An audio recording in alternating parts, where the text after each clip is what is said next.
Mr. President, the Congress and the Senate here have got to make a very fundamental decision, and that is, do we listen to the American people who are hurting today? Everybody, let's go over the very important stimulus check news in today's video. So millions of Americans are losing their unemployment benefits today, and Joe Manchin does not want Congress to pass the new relief bill. What are your thoughts on Joe Manchin, everybody? Is he holding back our stimulus payments? Tell me in the comments below. I want you to know we're going to be here for you. And with regard to Lake Charles, I've put in a request in the budget to provide for help for recovery for Lake Charles as a consequence of Laura and Delta, two storms that they still haven't gotten the needs that they have. So over 7 million people across the US will lose their unemployment benefits beginning today, as crisis safety net expires. The emergency federal jobless benefits are set to end on Labor Day, while another 3 million people will lose their additional $300 boost to state unemployment benefits, barring government intervention. The White House has already said that there are no plans to expand federal unemployment benefits any further. This bill says loudly and clearly that now is the time for Congress to have the courage to stand up to the powerful, big money special interests that have such enormous power with their lobbyists over the economic and political life of our country.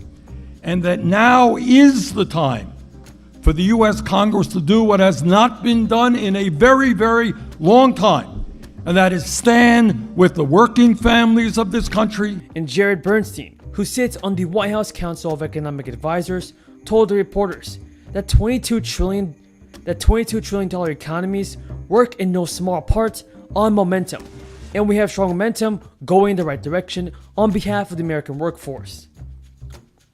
So folks, the September 6th benefit cliff was part of a deal made in March to extend federal jobs aid from the $1.9 trillion stimulus relief bill.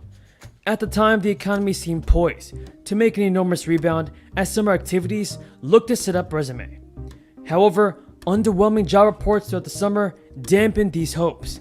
An August jobs report released last week observed a slowdown in hiring, indicating a tougher job market heading into September.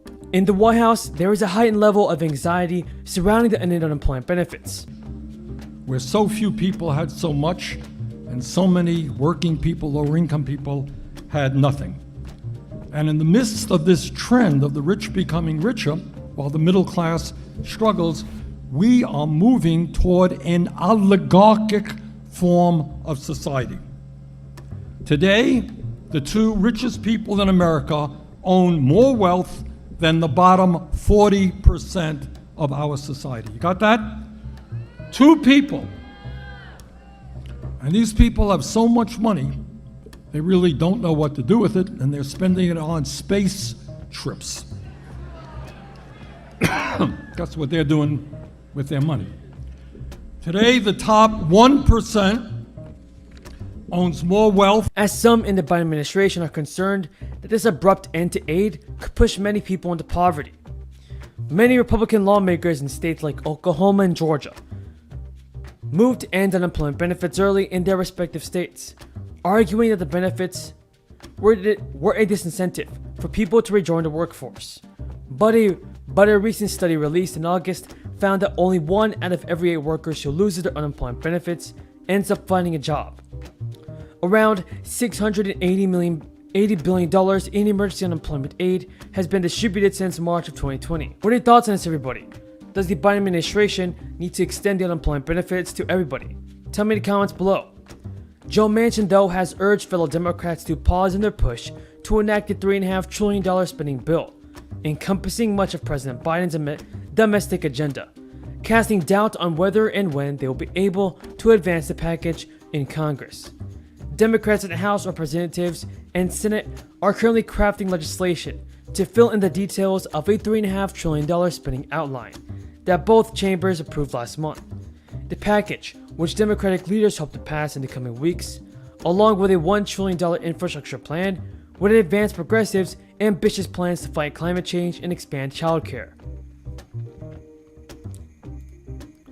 Thank you for watching, everybody. Thank you for watching, folks. I hope you guys found this video useful and helpful. If you did, don't forget to subscribe to my channel, share this video with your friends and family, and give this video a like. Until next time, everybody, have a great day.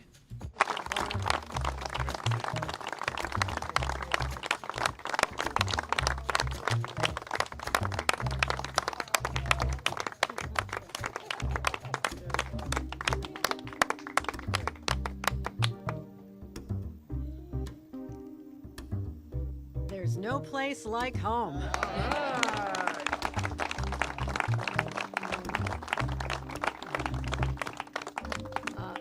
This just warms my heart, and on this spectacularly beautiful Labor Day in September in Buffalo, New York, as a famous coach used to say, where would you rather be than right here, right now? And I'm excited to be joined by so many friends and joined by an incredible leader. Roberta Reardon has been through the trenches and back again.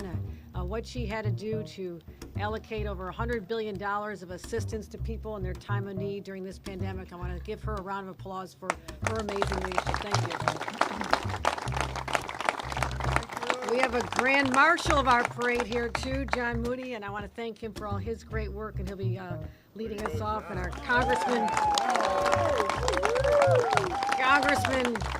Brian Higgins. You look up Fighter for Labor in Wikipedia. The word Brian Higgins appears right next to it. Brian, thank you for using your personal story of what your father did and grandfather and others who came from this community and worked so hard. And a similar story for Tim Kennedy.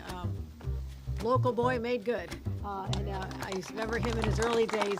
He has become a real significant force of influence in our state capitol as well. I'm really proud to work with State Senator Sean Ryan. Really hit the ground running from his experience at the Assembly. He's been out there for us.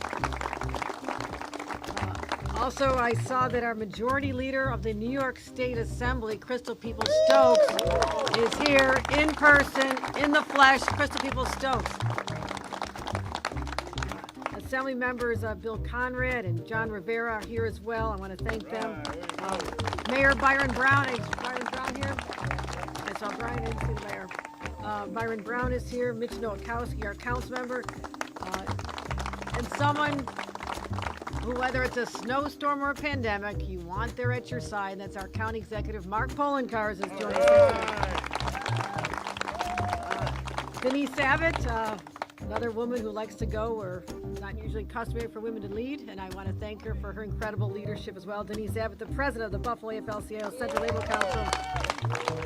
Peter DeJesus, our Western New York Area Labor Federation as well. Peter, great to have you on the team. Dick Lipsitz, we have been through so many battles. All my friends.